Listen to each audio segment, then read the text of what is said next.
Hi, and welcome to the show where we share the stories of the many who intersect with our healthcare system but are rarely heard from. My name is Kevin Poe, founder and editor of KevinMD. Today on the show, we have Jeff Anzalone. He's a periodontist, and he wrote the KevinMD article, Hassle-Free Real Estate Investing for Busy Doctors. Jeff, welcome to the show. Thank you, Kevin. It's a pleasure to be on here. Avid listener. Thanks for all that you do for the doctor community. I appreciate it. And I don't have very many periodontists on the show, so if you could just share your story and your journey to where you are today, that'd be a great start. Yeah, absolutely. I'll try to make this as quick as possible. About 2 weeks before I finished my residency at LSU, I was supposed to come back to my hometown to practice, join a group. Unfortunately, that fell through right before I completed training. So it left me with a 2-month-old, $300,000 in student loan debt. And unfortunately, we had already purchased a home, got an interest-only loan. So we were in the hole big time. But the worst part about it was, as you know, they don't teach us anything about running a business.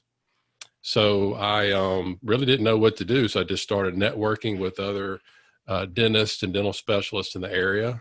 Started working out of some of their offices as I built my practice. And I went back to doing what I used to do in high school and college, and that's mow yards. So you can probably imagine, looking at the people's faces. I used to mow their yards, and they're like, "Well, aren't you supposed to be a doctor yet?" I said, "I am, but I'm broke." So anyway, at that time, I was a big Dave Ramsey follower. Set up a program. We're able to clean up all of our debt within about 7 years, including the house. So we were excited about that. But about 5 years ago, we were snow skiing, and I sort of swerved out of the way to avoid running into a kid, and I fell. And when I fell, I landed on my wrist. And as kids and, as teenagers growing up, you never think about getting injured, right? So I've got teenagers, and they're pretty much like that too. But that was the first time when I started to question what would happen if I couldn't work. How would I provide for my family? Because I was only focused on the income coming in from my practice. Mm-hmm. That's it. My wife works a little bit part-time, but it's, pretty much on me. So that sort of started the process of me searching out other streams of income, which has actually led to where I'm today.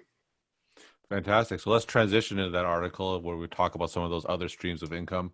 Hassle-free real estate investing for busy doctors.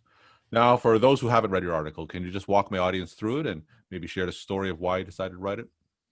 Yeah, absolutely. And it was actually what I just had mentioned regarding the ski trip, the ski accident, which led me to find real estate. But when I started looking at real estate, I thought the only way that you could invest was actually owning the property outright and being a landlord. Mm-hmm.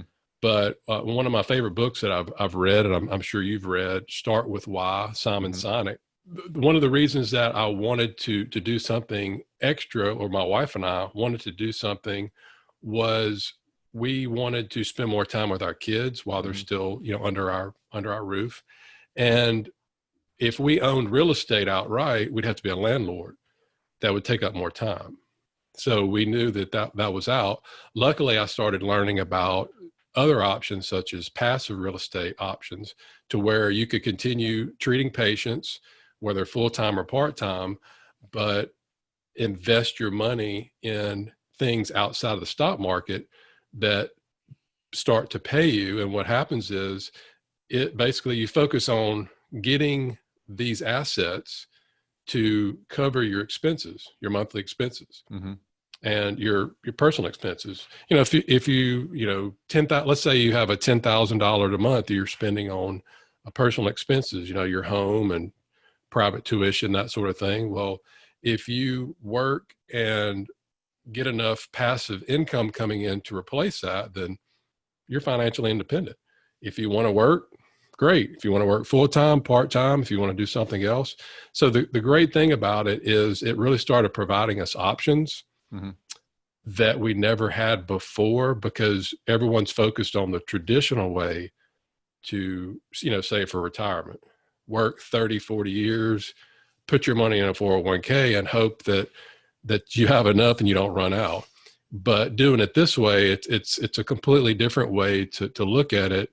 And really, it inspired me to start my blog and then write the article that I submitted to you. So tell me a little bit more about the passive real estate investments that you're involved in. Is it a syndication? Are you investing in debt? Is it crowdfunding? Are you banding along with a group of other doctors and dentists? So tell me a little bit more about the passive real estate investment that you're talking about. Sure. I started with crowdfunding online a few years ago. It worked out okay, but I ran into a deal where I put a good amount of money in it, $50,000. And unfortunately, every investor in that deal lost their money. And that was with Realty Shares, which is no longer, it was basically taken over. It went out of business. And the problem with that is you're relying on a website to show you all these deals. You don't know who you're dealing with, Kevin. And at that time, I didn't have a clue what I was doing. So, it's totally my fault. I take, the total blame for that loss. But if you know who you're dealing with, and that's how we invest now, mainly with syndications, because if I'm investing $50,000 to $100,000 or more, I want to know, I want to know these people personally. I want to know their standards, their ethics. Are they, moral people? Other people that that have invested with them, their business plan, and then I like to walk the properties with them. And once I started getting more involved and really learning about it, I really love investing in something that I can look at and touch and feel instead of a piece of paper, in the stock market, a share in Amazon or whatever. Not that can't make you money, but to me, providing for my family and wanting passive income, that's what's worked best for me. Now, for those in my audience who aren't familiar with what a real estate syndication is, can you just briefly explain what that is to them? Yeah, absolutely. All it is simply is you pool your money in with other investors, and together you invest in something that you otherwise couldn't invest on your own. So let's say you invest in like a $40 million apartment complex. Well, most of us can't do that by ourselves. So we pool our money together and invest in that. Typically a sponsor or an operator is the one that finds the deals, they manage the deals, they market them. So they're the ones that take care of everything. And they send you your checks every quarter too, which is really nice. So they're the ones that basically take care of everything for you, and you just collect your check. Now, in comparison to the stock market, what kind of annual returns are we talking about with a typical real estate syndication?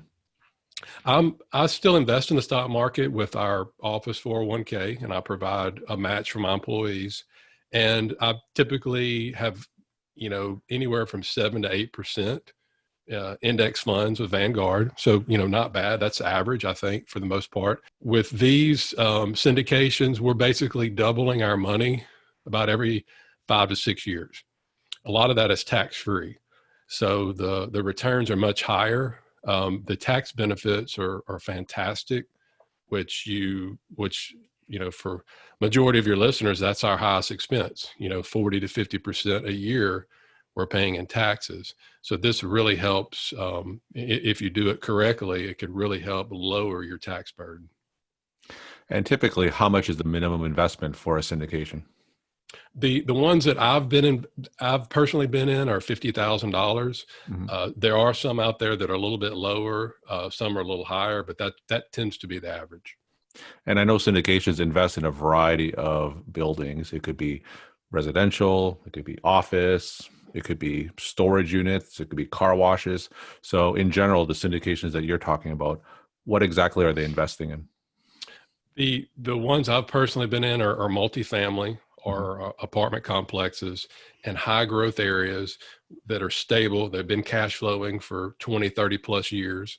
A lot of people right now are questioning, should we get into real estate with the way that the climate is right now and how things are changing? And they're always asking me, Jeff, how do you find the best deal? That's the wrong question to ask. The correct question to ask is, how do you find the right sponsor? If you find the right sponsor, they know what they're doing, they know where to invest, they know how to invest, they're going to find the deal. And typically, whatever their returns they're projecting, it's typically going to turn out better because they're such good operators and they're able to do things in order to get the investors the best return. So, like I said, the key is finding the sponsor, that you can trust, that knows what they're doing. So let's ask that question. How do you go about finding the right sponsor? Because I know that there are a lot of syndications out there and they advertise avidly to the healthcare profession. So what's your due diligence when it comes to finding a sponsor, and how can clinicians go online, and what are the questions they should ask? Yeah, that's a great question. Unfortunately, I had to do it by trial and error, which losing a good amount of money, which really caused me to take a step back and focus on learning it myself. Then I started the blog debtfreedr.com, which I share my personal experience of what I had learned along the way. And as I started that blog, I started having sponsors reach out to me. Hey, Jeff, can we work with you, this and that? And I really started learning the differences between who the shady characters were and who were really the ethical people. So the track, you definitely want to look at their track record. Don't just take their word for it. Talk to other investors. Be very diligent about it. Talk to several investors, not just one. I mean, the more that you can do, the better. And don't just look at their website, because anybody can put anything that they want on a website. But that probably the track record. But you need to look at what your goals are, Kevin, or your personal goals. Our personal goals are, we want tax benefits. We want pretty risk averse. I don't want to put my money in something and lose it again. So I've got kids and I've got college to pay for. So you want to make sure that these people are investing in stable areas that aren't, class D apartments that, or class, sometimes class C plus apartments, to where those are in a kind of sometimes a rough neighborhood that could have the potential with really high gains, high returns, but could also have the potential to, like I had, losing it all. So you want to be, kind of like in the stock market. You can invest in Walmart, McDonald's, Amazon, Apple, pretty stable companies that aren't really high, aren't really low, or you can invest in penny stocks that you could hit it big, but more than likely you're probably going to lose your money. So you want to see what types of things that they're investing in, what areas that they're investing in. So those are some of the things that you can ask. Are real estate syndications the only type of real estate investments that you're currently involved in? It is. I did look at single family homes when I first started, but again, that didn't mesh with our plans because we didn't want to be landlords, and it's very hard to scale. I've got an occupational therapist neighbor that has 8 single family homes, and he's like, well, I said, well, you're going to want 20 or 30. And he said, I can't handle that myself. So he's at a, he's kind of hit the limit. Whereas, with these, you could do whatever you want. One other area that we're looking at now is self-storage. Because as you know, people just buy more crap and they got to have a place to put it. So those have been doing very well for a lot of our investors. Plus, the majority of the, not only self-storage, but the mobile home parks in the United States, over 80% are owned by mom and pop owners. So not these big corporations. A lot of them are wanting to sell out. A lot of them haven't really managed it as well as they could. So you have a lot of potential to purchase these and really increase the value on them. So we're really looking at those 2 areas for next year. We're talking to Jeff Anzalone. He's a periodontist, and he wrote the KevinMD article, Hassle-Free Real Estate Investing for Busy Doctors. Now, how do you see the pandemic affecting real estate investments in general going forward in the next 1 to 2 years? Actually, I had a doctor email me that exact question this morning, and all of the investments that we're currently in right now, none of them have quit paying. And I know a lot of people that have invested in different areas of real estate. Some of them have taken a hit this year.